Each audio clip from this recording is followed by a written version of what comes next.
We grew that business from 150 million to about 1.8 billion when it was sold. And I went back to Woodlawn in 2015, just before it was sold to UPS.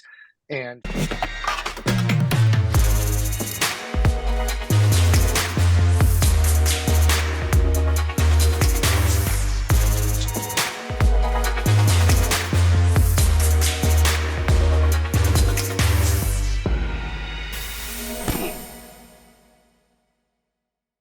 this episode is brought to you by Isometric Technologies, ISO, the ultimate freight broker's secret weapon. With ISO, you'll have access to industry-wide service performance benchmarks, dynamic carrier and customer scorecards, and powerful analytics so you can understand your service strengths, address your weaknesses, and differentiate your carrier network from the competition. To learn more and get started, visit iso.io today. Brian Winshall and Eddie Leshin, thanks for joining us on the Freight Caviar podcast today. Could you please give us some short introductions as to who you are and how you got into the logistics industry? Yeah, awesome. Well, thank you for having us. And we'll try to be brief here so we can get on to talking about industry and a lot more interesting information than necessarily our background. But I started working in a warehouse in high school, looking to make some extra money for a friend's father's business, but fell into supply chain in school, actually. It was encompassed the most aspects of business. And so I studied supply chain at Michigan State, and then was fortunate to fall into the American Backhaulers family as my first role, working with Paul Loeb and Eddie Leshin and other great mentors. So my early years were American Backhaulers, learning operations, pretty quickly getting into sales. Obviously, Backhaulers was sold to C.H. Robinson. And then I had the fortune really of seeing something go from this, $80 million truck brokerage, privately held, to, at the time I left in 2015, it was approaching about $14 billion, and focused on a lot more multimodal global solutions. So that path obviously was very formidable for me. During that time, I focused on strategic solutions. So focusing a lot on managed transportation, inserting technology into customers' technology systems, ERPs, WMS. How do you create visibility through all 7 different parties or 9 different parties that are involved in cross-border international shipments? So really focused on those strategic solutions. And in 15, I joined a company called AFN, which is a mid-market brokerage, focused on more strategic repeat business than your transactional brokerage. And myself and another party were leading that business, and we were able to have a successful path, doubled top line, tripled EBITDA over 3 years, brought on a minority capital partner. So that was my first experience really with bringing in outside investors while I was operating and leading a business. We ultimately wound up selling to GlobalTranz, stayed on with their executive team for about 14 months. And then since, I've been doing advisory work for a few startups, like you mentioned, Paul, ISO, and another technology platform that does corporate relocation, urban bound, while doing some advisory work for capital partners on acquisitions or strategy for the logistics companies. When Eddie and I have always continued to talk about what do we like in the logistics space, where would we want to spend some time, and we came across Sheer, and we'll share the story a little bit about what we liked on that. But Eddie and I then partnered up on that in terms of seeing the opportunity in a diamond in a rough in terms of what Sheer has built, and bringing on institutional capital and investors basically to acquire that business and provide growth capital and a strategy associated with creating additional value there. So. And now it's full-time. It started as, I guess, board and advisory, but we knew part of the strategy was going to be growing the marketing and sales functions within the business, and also the executive team as a whole. So shortly after, about 2 months after, I joined the executive team full-time. Very impressive. Is that Sheer, SHEER, logistics.com? Yes. Yeah. For our audience. Cool. Transparency. Yep. Well, okay. Thanks for that intro, Brian. Eddie, now it's your turn. That was very impressive, Brian. And I know Eddie's going to have one as well, but wow. I'll try to make it as short too. So I graduated from college and got a job at BT Trucking in Broadview, Illinois, and they are still in existence, a truckload carrier. I worked there for about a year and a half, and then got recruited down to American Backhaulers. I think I was the 44th employee. I don't remember, a little before Brian, not too much. I'm not that much older than him. And I went on to build the group at Backhaulers, become the VP of operations. And when we sold that business to Robinson in 2000, I was put in a place with a couple of other gentlemen to run that business for Robinson. And I think it went from when I got to Backhaulers about 30 million to 300 million when it was sold in 2000. And then I stayed on and ran that business with those guys for 8 years. We grew that branch, which is C.H. Robinson's largest North American branch, called Chicago Central, from 300 million to about $1 billion when I left in 2008.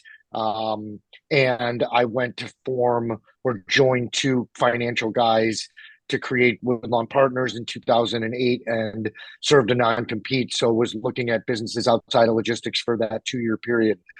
And then just as we were about to look at or potentially buy an LTL strategic non-asset-based business in 2010, I was approached by Jeff Silver and Warburg Pincus to potentially come on and help them build Coyote.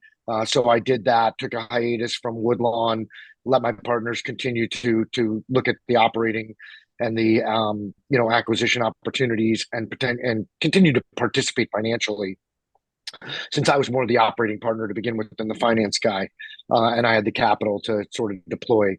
And so I went to Coyote, became the COO, stayed there for roughly 5 years, about 4.5 years.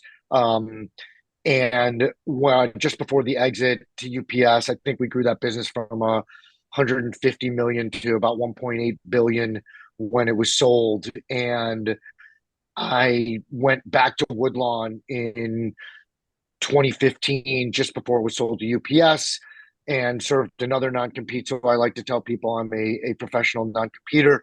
And I did that for a long time. But during that period, going back to Woodlawn in 2015 and for the next 4 years, we looked at acquisition targets in the logistics space. We ended up buying a truckload warehousing business that we still own called Tie Logistics up in Boston. And then as my non-compete sort of expired, we started looking at non-asset-based strategic businesses and really targeted and focused on what I really felt was the area I most thought had the best opportunity for growth, and it wasn't going to be as commoditized or as difficult to build as had been the previous large businesses I had been involved, and really focused on the managed trans space and the non-asset-based functionality of that. So we, as I said, or as Brian indicated, we looked at that business or looked at a bunch of businesses before we found Sheer. I had done a small other logistics attempt to put two businesses together in 2019 and sold that to Blue Grace, and then did not stay on with Blue Grace, although I still advise and consult for them. I ended up looking for something else more strategically to do with Woodlawn. And so we identified Sheer, and previous to Sheer, another managed trans business that we attempted to buy didn't work out. And so then we found Sheer and ultimately ended up purchasing it in July of 2022, right, Brian? Yeah, July 2022. Yeah. I lose track of time with COVID. So it's been almost, it's been a year. And so Brian, I while we were looking at the previous managed trans business, had called Brian because he has more managed trans experience than I did. He was closer to day-to-day activity than I had been in a while, and really wanted somebody that could help us build out the sales, marketing, and be a co-board member and Woodlawn partner operator to help me sort of build what I thought would be a truly differentiated business in the space. Wow. So, okay, both of you have had tremendous careers, and I feel like there's so much to unwrap here and so much to learn from. So I kind of want to start at American Backhaulers, because I'm guessing that's where both of you met at American Backhaulers. Okay, so you were number employee 44, Eddie, and then Brian, do you remember like which employee number you were? 80. 80. Okay. So when you were both at American Backhaulers, can you kind of take us back to like how it felt like building a company back then, and kind of like what you learned throughout those years that you were American Backhaulers before it got acquired by C.H. Robinson, and then kind of tell us how it, like how when C.H. Robinson came in, how did that look like? What changed? Yeah. Hey there, amazing listeners. If you're enjoying what you're hearing on our podcast, we need your support. It will only take a moment, but it would mean the world to us. Please make sure to hit the like button on this video, subscribe to our channel, and don't forget to share with one of your friends that would enjoy our content. Your engagement helps us reach more people and bring more awesome episodes to you. Thanks a million, and thanks for being part of the podcast community. We could take an hour for this. Where do you want to start? How about if we start with this? In 1980, when deregulation occurred, Paul Loeb founded Backhaulers on the idea that the carrier capacity in the marketplace had been underutilized because he was currently working in a sand brokerage business and the trucks were going back empty after they delivered the sand. And he identified that there was, he wanted to put sand on the trucks. And so he founded Backhaulers. And from 1980 to 1990, during deregulation, what primarily occurred was the efficiency gains of utilizing backhauling. And so during that period of time, I think the most important sort of historical important lesson to understand is that the carriers had no incentive to change their behavior because they were getting paid to go both ways. So the carriers that ultimately really tried to drive the change were the private fleets and the carriers that were sort of ahead of the curve, looking to try to maximize getting paid both ways and still charging for both ways. So the carrier community didn't have a lot of sort of incentive to change behavior. And the customers were very cautious about going and trying to try things out. So Backhaulers was really focused on the raw material side of the business. It was founded on the concept of primarily that those customers had so much at stake in terms of profitability as it related to cost of transportation. And so the Backhaulers business was broken up into pretty much metals, paper, plastic, chemicals, and I always forget the last one. Brian, you remember what the last one was? No, you rattled them off. Anyway, and I always forget the fifth one. But basically, those were building materials. I don't think it was. It was metals, chemicals, plastics, paper, and I don't remember the fifth one. Anyway, they were no produce. No refrigerated. We had a bunch of like industrial materials, I know. Yeah, but I can't remember where that fell into. But anyway, that created the groups and the focus of the business. And so when I got there in 1990 and when Brian, or 91, and when Brian got there, it was sort of I like to call the Bronze Age, or the beginning of what brokerage ultimately in 3PL became. Because what really transpired is by that point in time, there was more acceptance of the idea that brokers and third parties could really help the industry try to drive efficiency and find ways to aggregate small carriers and save money and really get the costs in line with what a true round trip, pricing model should look like, where the customer was paying one direction instead of round trip, and the carriers were having to put together two legs to make money. And so that was really the catalyst for Backhaulers. So everything after that, I'll let Brian share sort of his story in terms of what he learned and how it sort of all took place. But that was really, when we started in the business, broker was like a swear word. And by the time we were done, primarily due to what I would call Y2K and the catalysts behind data and information becoming so much more important with the internet and everything that evolved in the late 90s, it became, what is truly what you think about today in the 3PL world as the catalyst, or the organization that helped bring shippers and carriers together and bring them together in a more efficient manner than they ever would have done on their own without, computers, technology, and data. Was Y2K like actually a pretty big fear at CH at the time? Because I know, like, I mean, for the most part, logistics companies are still not really that digitized, and I would imagine that in 1999 going into 2000, it was not like that much digitization, I would say, either. So was it actually like a pretty big scare? How was the I don't sentiment think at it was CH about. at I that mean, time? I think everyone was scared about it because it was like this unknown. I don't think it was the scare that drove the things. What I always tell people about Y2K that became sort of inherently important was that it focused organizations on technology that they may never have thought about or that they weren't necessarily as concerned about prior to having to think about what's going to happen with Y2K.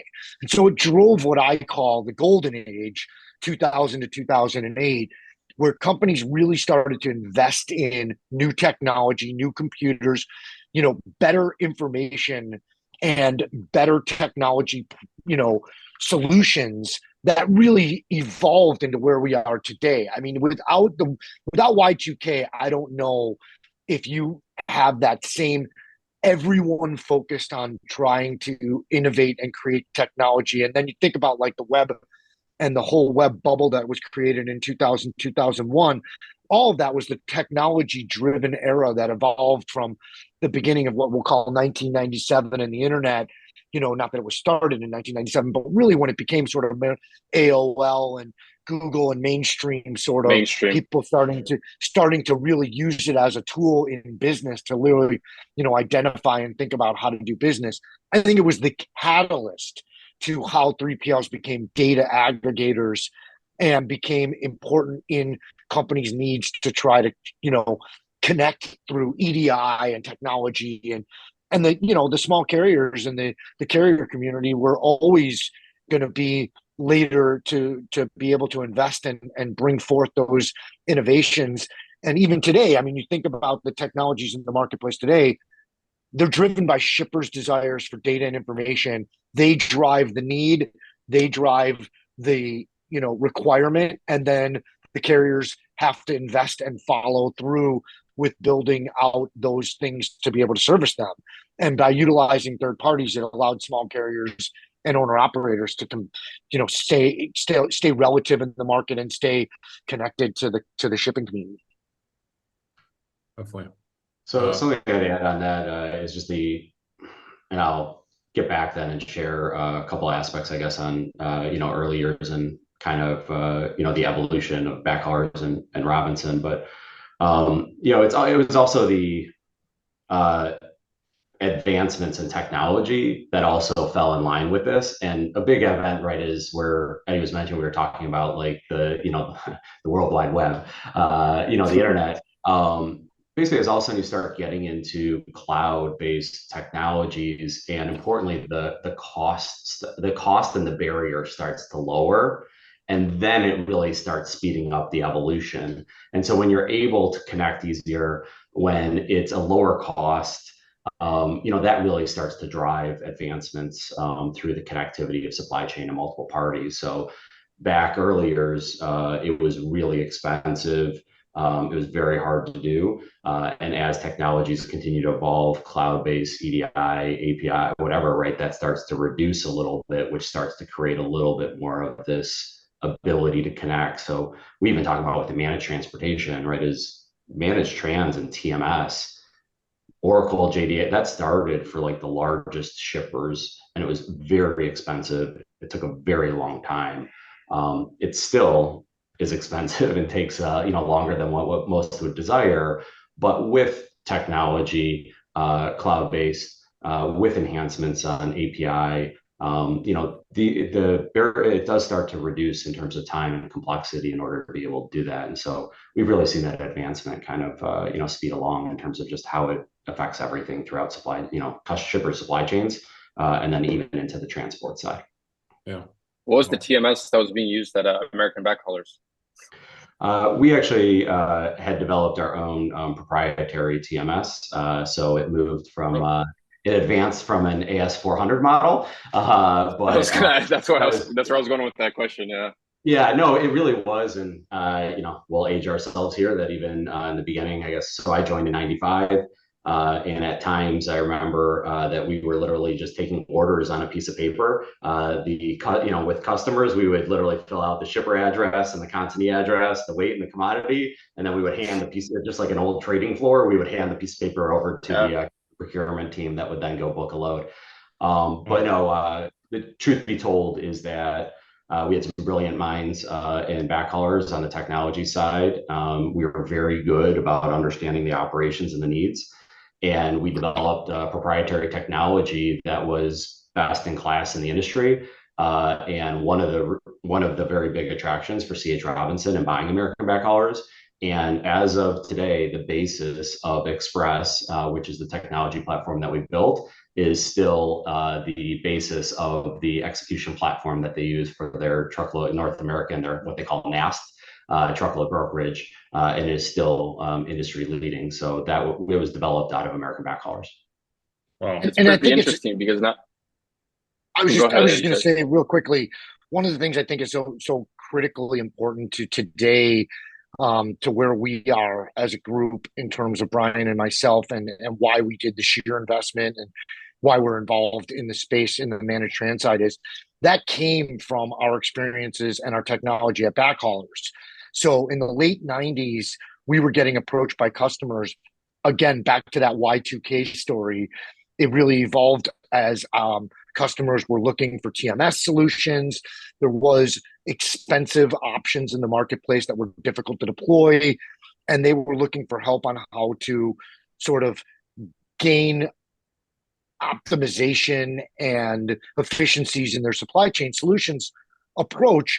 And we were approached by several customers to do what was at the time really not, I don't think, known to be managed trans as it is today.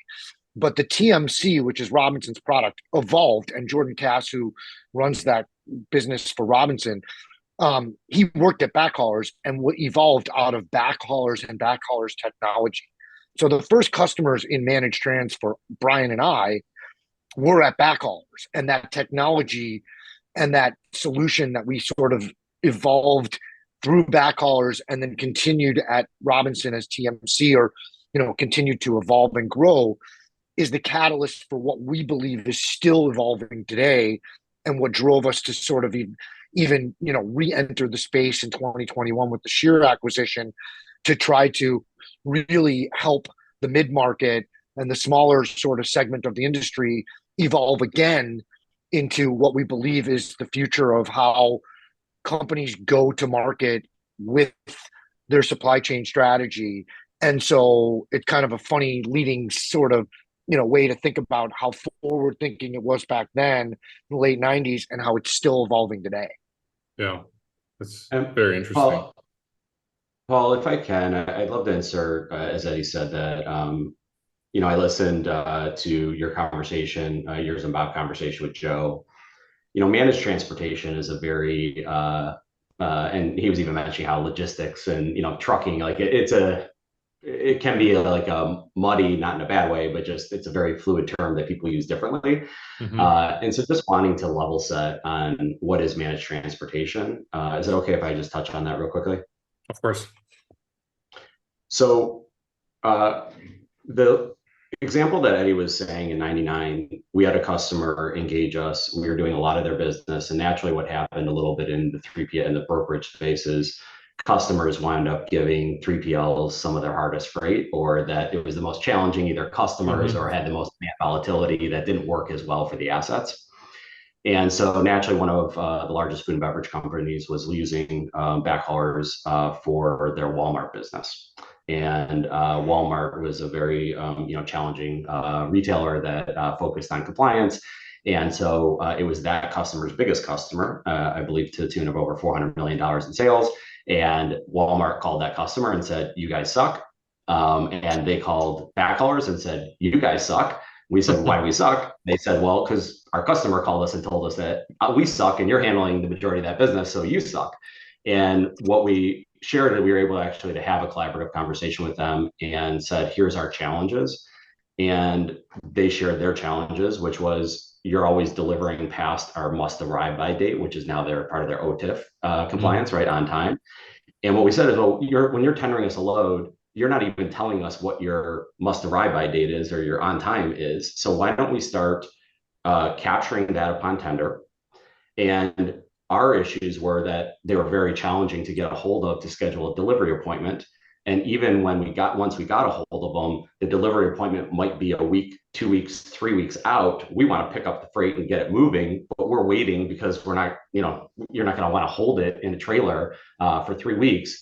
And so what we found real quickly was in 30 days of just creating a system and a process to literally capture, and we sat down, we created their operations behind it, said every time somebody calls the retailer in order to schedule an appointment, let's record it. Every time we send an email, let's record it. And what we found is it took an average of like 8 attempts over 72 hours to get an appointment. And that appointment was 54% of the time past the must arrive by date when the retailer wanted it.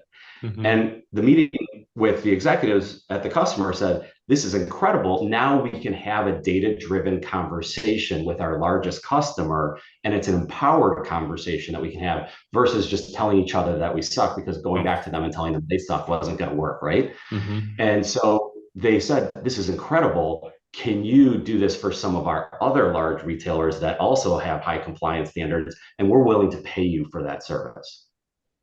And that was the birth really of realizing like we can have a fee-based service that's based on value and a system and a process and data that is separate from transportation, right? And whether it's asset or brokerage. And that really was the birth behind starting to leverage technology and process and our resources and expertise to then create value that was fee-based. And so that brings me around to managed transportation. The way that Eddie and I refer to it and look at it is that you have technology that is providing control tower visibility to all of a customer's shipments, that you have parties that are making decisions on a customer's behalf in order to execute their transportation. That is separate from, that's mode neutral, provider neutral, so it's completely separate than brokerage, right? So we could have a customer that is leveraging us for managed transportation that does not leverage our brokerage service at all. It's all of their incumbent carriers. We're giving them a system to create efficiencies, to optimize, to give them better data and reporting that is providing value for them, and at a fee that's providing them an ROI, more like a SaaS model. Yeah. That's separate than brokerage, right? So a lot of customers will say, hey, we just need this. We're creating value for them with their existing carrier relationships, whether Sheer is offering or their brokerage service or not. What usually happens within managed transportation is our resources and some of our relationships can create value for the customer in some components of their business, whether that's 10%, 80, 20%, or 100%. And really what we're focused on is what are the customer strategic goals? What are their needs? What are their challenges? And then what is the optimal provider for them, whether that's one of their incumbent providers or that's a Sheer resource that we can offer. Sure. And then who's going to do the execution, but the customer still owns strategy. So I just want to highlight technology, control tower, fee-based services that are based on value and creating value for that shipper based on their goals. Definitely. And this was electronic data interchange, like the EDI was coming into the picture at this point, or was it actually existent where you can actually exchange information between yourself and Walmart, or Walmart and some other party? Was it at this point? I was going to say it existed, through companies like Klein Schmidt and I forget the other huge one at the time, Silver or something. But the EDI definitely already existed, and I think more customers were using it in the ordering process and the between their vendors and them, and then transportation was sort of left out of it and got brought in as technology sort of allowed for it. Yeah, that's what I love. I hope does that help on I wanted to make sure because it was a little bit, I felt like it was still a little bit muddy, so I wanted to focus on the services. It helps greatly, Brian, and I love the story because you kind of experienced the evolution of freight brokerage, because you mentioned how first the deregulation came and freight brokerage started popping up, and it was what you're explaining is kind of the next level of what 3PL or freight brokerage is managed transportation. It's more difficult to do, there's more data involved, and you're also working with freight brokerages to make sure that like the customers' needs are met. So I just love that story, and I love how you were able to like tell us how back in '99 you had this customer that did that. So yeah, and importantly, right, it's very different than, I guess, a brokerage outsource where a customer is giving all of their freight to a company to broker. Versus, right, if you have the technology and you have a customer, even if it's a mid-market company with $25 million to spend, and they're doing parcel, LTL, truck, intermodal, international, you have to give them technology and process that's going to make it very efficient in order to connect all their orders and flow it through a system to the right party, versus trying to make money on a buy sell and maximizing that margin to offset your costs, right? So the model's really moved to that kind of high tech efficiency to help drive the customers' costs down, and then service providers cost down for more of the managed transit. Definitely. And I think Eddie mentioned that this is like, he sees this as being like the future of like logistics as being managed transportation. I'm pretty sure you said that, Eddie. Can you like kind of touch on that? Because that was one of the reasons why. I want to say it's the future. I would say that when you think about how sort of technology innovates and how it goes from the highly technologically capable companies integrating and utilizing technology first because of the cost and the challenges around implementing and utilizing it. And it becomes more mainstream as things kind of evolve. Even if you go back to the 70s with IBM mainframes, right? It was it was a huge expense, and the biggest companies were utilizing it, and it became more economical and mainstream.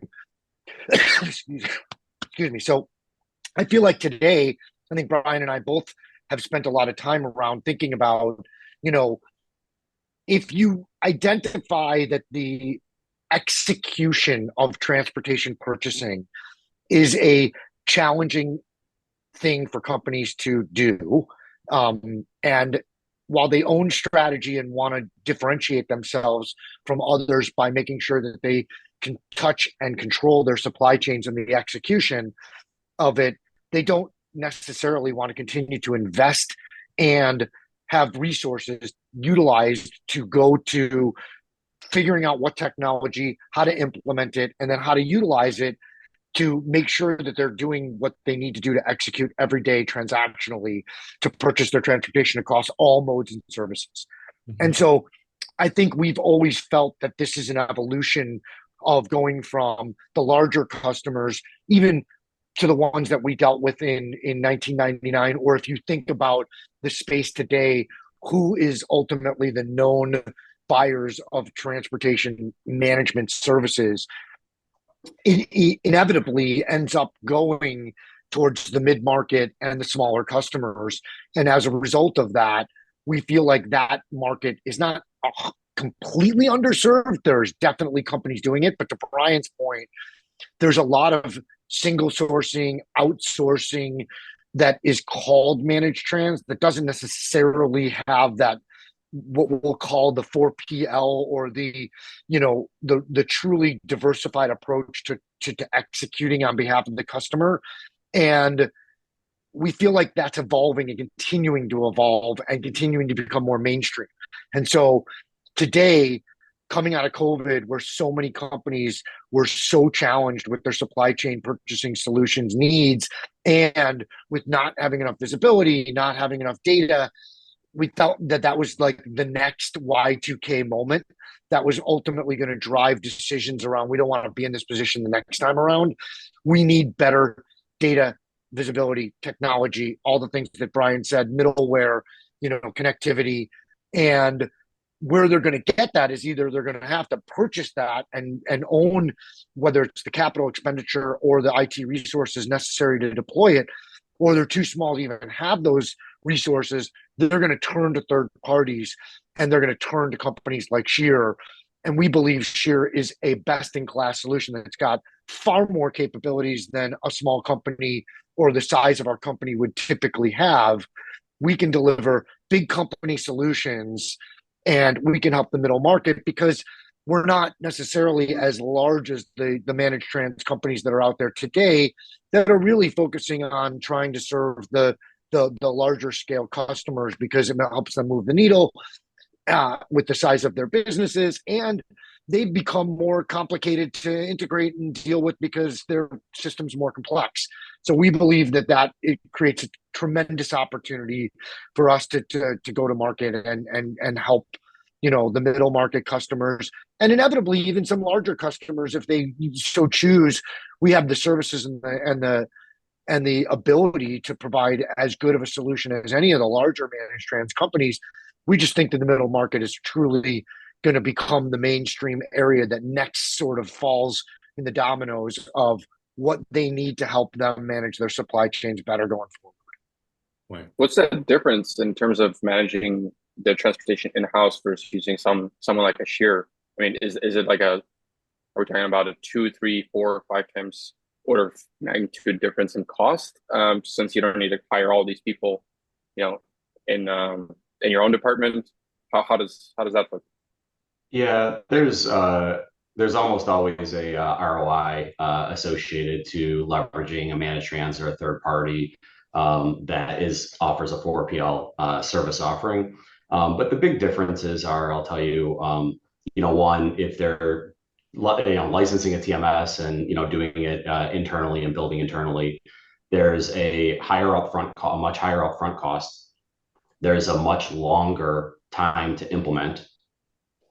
And so you're extending that kind of ROI if you're able to get there, right?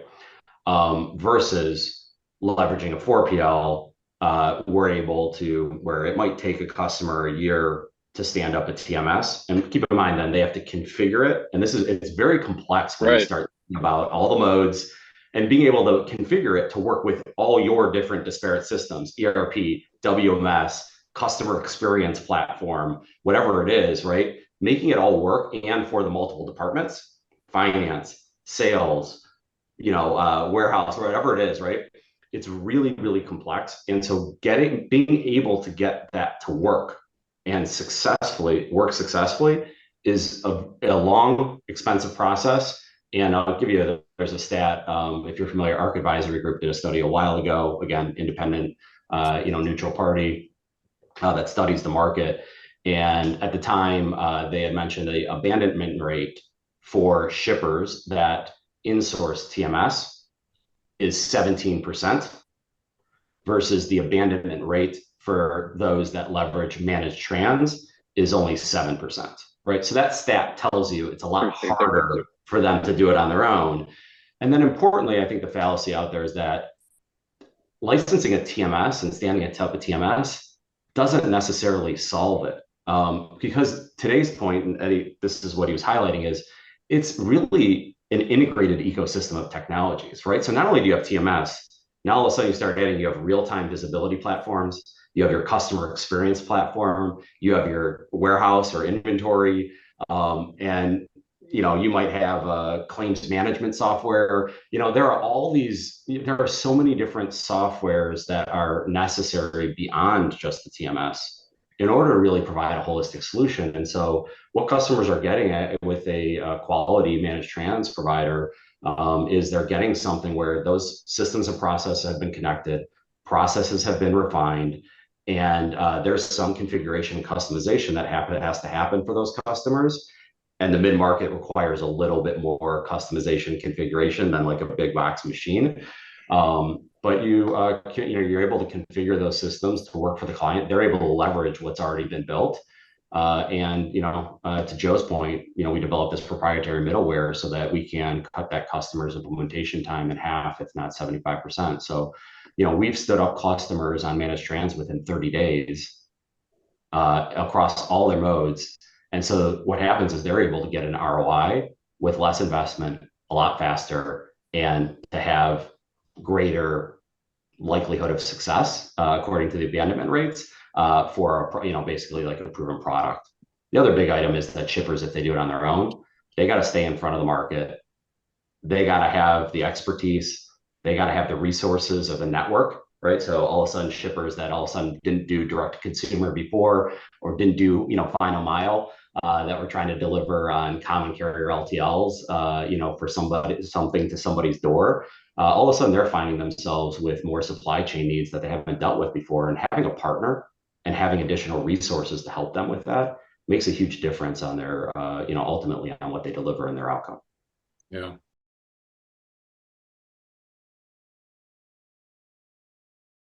I mean, I'm loving this podcast and listening to both of you. It's been really interesting to learn about all this. And I know that Eddie mentioned there's like a story behind finding Share. And so I kind of wanted to touch on that, where talk more a little bit about the private equity side of things, specifically regarding Share Logistics. So Eddie, if I'm correct here, you found Share and you then kind of positioned Woodlawn Partners to go after and invest. Can you tell us the story of how that all came together? Well, the story actually is I didn't find Shearer, but it starts back before that. So my partner at Woodlawn, Greg Gregstone, we have a couple other partners, but Greg and I have worked very closely on the logistics space since 2008 when we originally founded Woodlawn, looking for opportunities to invest in the space. And so we've looked at, 500 deals throughout the course of time. And Woodlawn is a fundless sponsor. We're not a funded.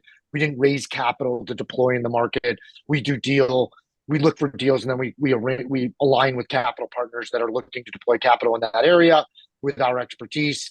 And so coming out of 2015, when I left Coyote to return to Woodlawn, we started looking at logistics businesses that wouldn't be competitive, but in formulating this sort of strategy around light asset-based, technology-based, and non-asset-based logistics businesses were really our focus. And so I had come with Greg and I, and Brian and I had talked about it, for years, but Brian wasn't in the mix yet. We really were looking for businesses that sort of focused on either being solutions-based, light asset-based solutions, which is what we ended up buying in Massachusetts, data-driven technology businesses that would be sort of, what you would say is a traditional digital marketplace, TMS or managed trans company, something that really focused on selling technology solutions into logistics and supply chain needs, and then non-asset based being the brokerage or third-party arena. And so as we started to look through those opportunities, every time we look at one, it was either asset-based with a brokerage, didn't really fit what we were looking for, we don't have that expertise, or it was a brokerage that was too small and really would be challenged to sort of try to figure out how to build something off of that wouldn't turn into a commodities business. And so time and time again, when we looked at businesses, we really found that the managed trans space was one. We didn't see a lot of opportunities. And when we did, they fit the bill for what we were looking for on that technology, data-driven potential sort of solution that you could add a non-asset-based third-party brokerage solution to, and really not have to try to compete in the commoditized world against the behemoth companies we all know today. There were plenty of people doing it. They were very well capitalized, and we just wasn't really where I thought my sweet spot or my desire for my next sort of chapter or evolution of what I wanted to spend my time and energy on was. It's an important component, brokerage and third-party solutions, to manage trans and being able to work with third parties as well. But it wasn't really the core and the driving factor of what I thought was really where I thought the next evolution of the business would really drive. And so in 2020, we were actually approached by a business broker. My partner, Greg, got a deal in front of him that was a company in the managed trans space. We looked at it. We worked on it for a while, and it came back. I think it really came to market in 2021. And so we actually did a bunch of diligence work, found a capital partner. And during that time that I was looking at it, I had contacted Brian and said, hey, this is a deal I really want to do.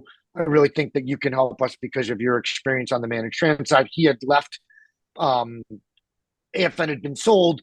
He was working with GlobalTranz and had just left. And so we had been talking about other deals and consulting and advising in other capacities. And I said, look, if you can come in and partner with me on the operating side, this is a business I think we would enjoy sort of doing. So that company, we ended up putting under LOI. We got the deal and we started doing the diligence, and it ended up falling apart last minute in the beginning of 2022.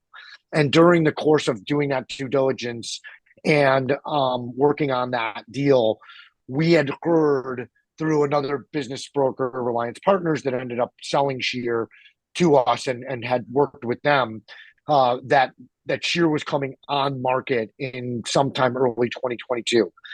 And having completed the diligence and working on the deal we were trying to close, we thought it was going to be an incredibly good add-on, and we could strategically put these two businesses together. They had sales and marketing. Sheer had a great middleware product and a proprietary solution in the middleware side. They had a much better, what we deemed to be go-to-market solution. I don't know if they had a better go-to-market strategy, but they had a better solution, a far better, what I would call advanced TM, transportation management solution. And so we thought putting these businesses together was like a no-brainer. But then the other deal fell apart, and so Sheer came to market, and we were already ready to go with our capital partner. Brian and I were already, well engaged in the due diligence, knew exactly what we were looking for. And so that's kind of how it came to be. Very interesting. How do you designate a multiple on, let's say, a managed transport business compared to like a regular freight brokerage? Because obviously a managed transport company is valued more, right? From acquiring aspects. Yeah. If I can, I'll touch on valuation, but to Eddie's point before, I want to highlight, right, is to be concise with it. We wanted something that was technology enabled. We wanted something that was providing solutions of value, not commoditized. And importantly, we also wanted something that was profitable. So it was based on, it was a profitable, sustainable business, not necessarily just growing, top line and trying to figure out profitability, right? So if you're profitable, you're offering solutions of value, it's sticky, and there's proven ROI for the customers and for the business, then that's a great sustainable platform for growth. And importantly, where the digitization is going, you're integrating with all the systems, you're capturing all the data, and then it creates a great environment for enhancement. And so what we knew is there's proven product market fit around TMS and managed trans that's been established, and that the mid-market needs it more than it ever has needed it before in order to compete successfully in today's environment. And so, we saw that as, obviously the investment thesis and the path. Part of the investment thesis, to your point, is around, valuation. And you're right? Managed transportation businesses do get a increase in valuation because they do have multi-year contracts, they have stickier relationships, and they are based on value versus if you're providing managed transportation and a strategic solution that's integrated for a customer's entire $50 million of business, all modes with their incumbents and maybe some brokerage, that has a different value, customer value, lifetime value, than when you are a carrier for them, and maybe handling $5 million of their $50 million of truckload. That's much more interchangeable, obviously, and kind of comes and goes, and there's churn, right? With Sheer, there was, we did due diligence on their customer base and voice of customer, and the very sticky long-term relationships, based on value. So that winds up naturally getting a greater multiple than brokerage. Sure. Is there like a specific number that you could maybe tell us, or like an average, like let's say a freight brokerage gets this and a managed transport gets that? It really, multiples vary depending on the size of the business, and also the cycle, and the time of the year. You're in. So, I'd say, maybe managed transportation will get anywhere between 2 to 4 times, greater multiple than what a brokerage would, but that's a real generalization. It depends. Sure. On the business cycle. I was just curious. And then Eddie, you mentioned that Reliance Partners put Sheer on sale. Alliance Partners was the broker that repped Shear. So Joe had worked with Reliance to take their business to market. So we Got it. were approached by Reliance Okay. to look at the deal.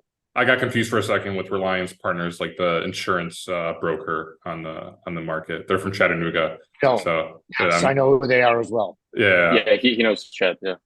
No, it's sorry, it's Republic. Oh, it's Republic. I'm sorry, Reliance. Yeah, is we're yes. familiar Reliance with both. We're familiar with company. both. Republic. Okay. Sorry. Yes. Got it. I was thinking the same thing. How does insurance have something to do with getting startups? Yeah. I thought for a second that Reliance Partners was handling. Okay. Republic. Sorry. We'll give Robin a plug and some props, and Brad Pickard. Republic Partners was the investment banker that Joe mentioned, had aligned with him and represented them going to market. And Teddy's point, right? We were already kind of in the market. We were already looking, and importantly, I think there's very few, because you mentioned this, Paul. There's very few quality managed transportation companies, especially in that mid-market space, actually providing strategic 4PL solutions versus brokerage outsourcing. And then putting some, obviously some reporting and data to that. So being able to do it across all modes with the customers and common carriers, truly acting, that's what Shear was getting back to, Joe was getting back to, is acting as an extension of the customer on their behalf, working with them on strategy, letting them retain certain strategic controls and decision making, and then executing on their behalf and focusing on what is it, cost as a percent of sales, cost per unit, and driving that down, aligning the initiatives and the compensation strategically with them. It's very different, and there's not a lot of companies that do it in the mid-market and that do it well. Yeah, definitely. It's definitely rare. Yeah.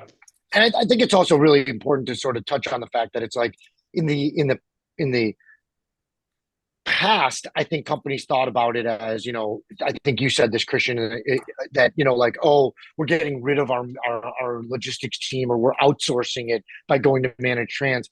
Today, it is much more about the teams having more tools, and maybe not necessarily adding to their teams because they need more people to process and do more things with more vendors and more carriers and more, as Brian indicated, more service lines. So I think as the supply chain industry, or as the supply chain needs get more challenging and more difficult to manage, and technology is a piece of that, they're looking at managed trans to strategically help them. Some may still say, okay, well, we don't want to add to our team, or we're not going to grow the team, or, as people leave, we're not going to replace them. But the reality, and we're going to look to you to add those resources, and we're just going to help, we're going to own strategy instead of execution. There's a combination of, and multitudes of different approaches to how people use companies like ours, like Shear, to help them manage their business. It's not outsourcing specifically to eliminate teams and people. It is truly about empowering people to have better tools and ways to help them truly go and manage their supply chains and their needs from a day-to-day basis. Yeah. It seems like, according to ARC, that actually yields decent dividends. They say that roughly, like, managed transportation arrangements for 32% of the, I believe, shippers here that they were interviewing, those shippers saw, our customers essentially saw reduced costs by more than 12%, and compared to companies that were not using any managed transportation arrangements whatsoever. So it seems like that actually is, now based in evidence, that managed transportation arrangements actually are much better off for companies. Yeah, there's great data on reduction in transportation costs. There's great data on improved customer service. And importantly, when you think about cost too, I always go beyond, and this is where managed transportation does, is go beyond just the transportation cost and think about it as total landed cost. So one of the examples that I would give on, kind of efficiency gains and processes, imagine now on the back end, instead of a customer, mid-market customer, if they're using 30 different transportation companies, getting invoices from all different 30 and having to process It's a them. nightmare. Imagine having it all consolidated into one freight and audit and pay system, but that it's consolidated list bill that's integrated into their ERP or their financial systems, and they're getting it all kind of in one process on a weekly basis that's integrated and way more efficient. And then you add an aspect like even for our customers, we understand what their GL coding is by product or by division.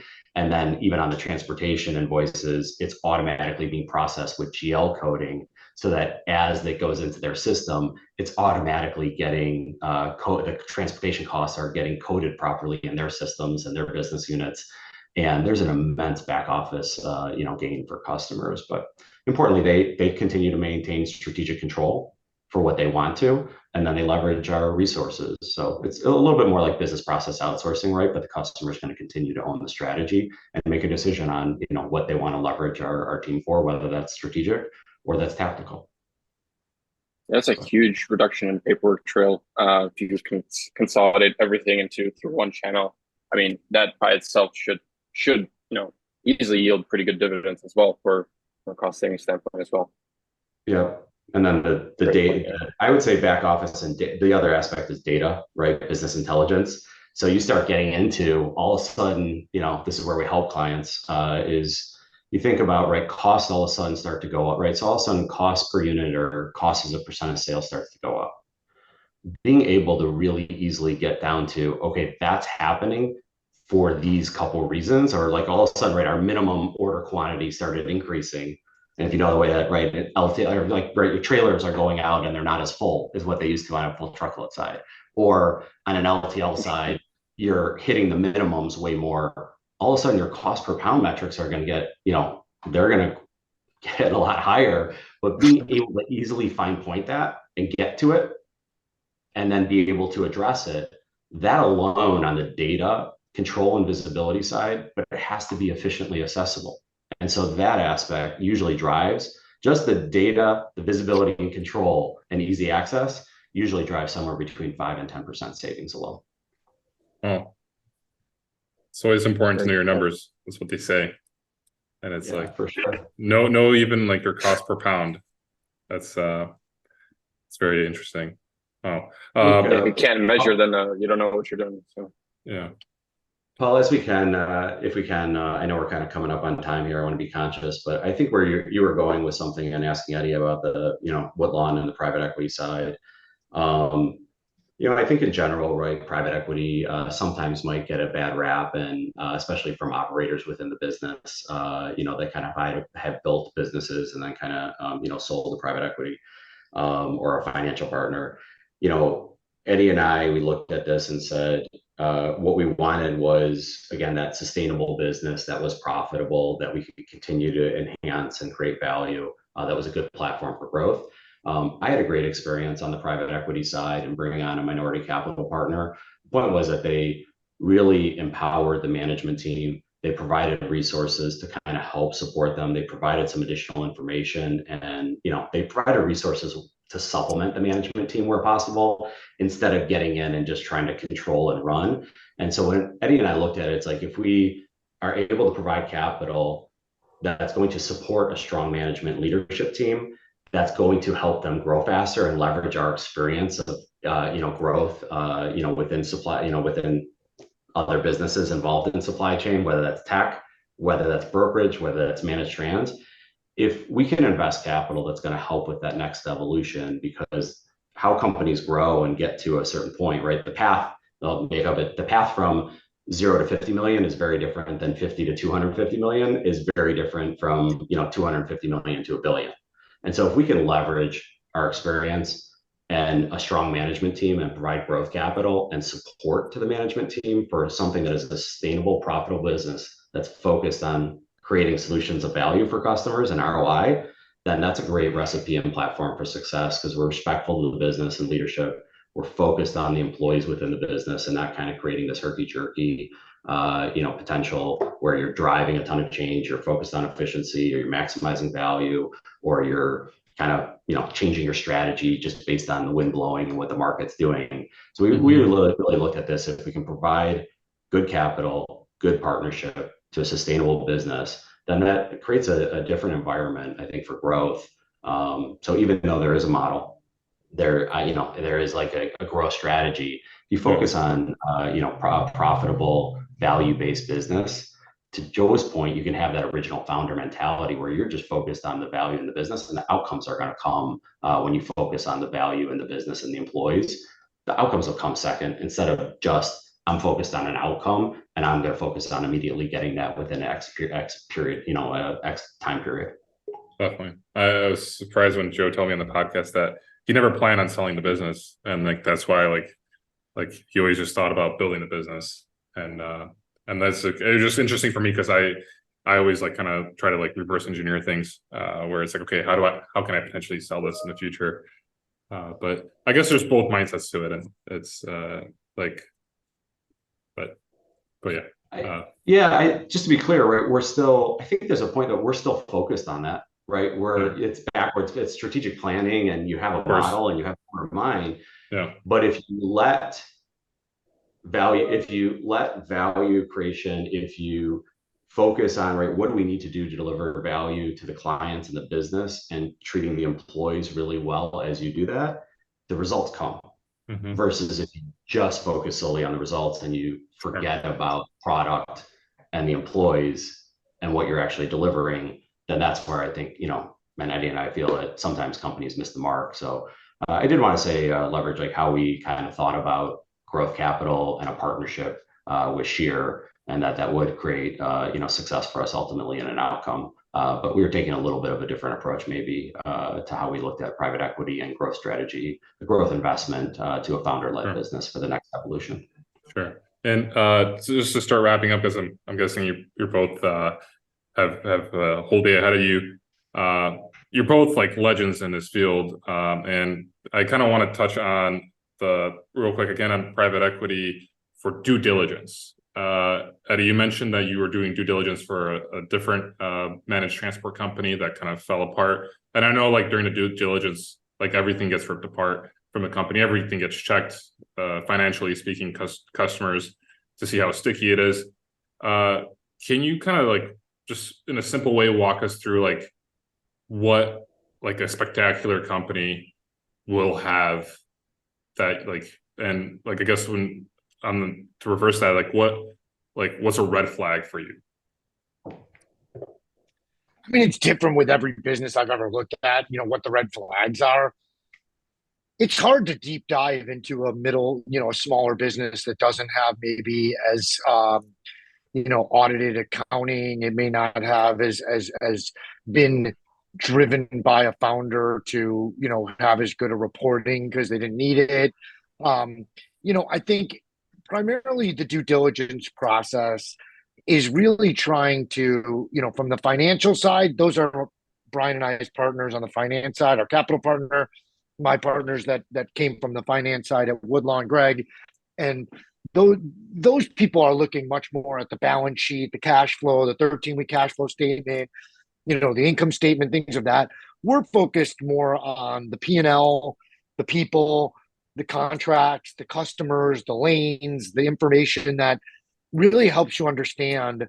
I think the red flag, and Brian articulated this earlier, for us is always when you get on a phone call and listen to the voice of a customer, and the customer doesn't really know anything about the value prop, right? If they're in the conversation saying, yeah, we bought this product, but we don't really love it, or we don't really know why we have it, and we're going to go to market in the future, versus a customer that's like, this has changed our entire way of going about doing business. And for us, the Sheer transaction was very unique because every voice of customer was truly so complimentary of the Sheer product, the middleware, the proprietary middleware, Joe, the team, the solution. There were, typical, things that were brought up around challenges, but everyone was so positive about the business that it made it very easy for us to sort of look at every contract in logistics. It has some out clause, right? There's always a way to get out if you want to get out. maybe it's a little stickier because it's harder to get. I mean, from the managed trans side, it's really hard to unwind it, which is why, to your point earlier, it gets better valuations. And it's not that easy to just say, oh, we'll get rid of these guys. But if they want to, there's a way to find a way to move away from some company at the expiration of that contract, or with 90 days or 120-day notice.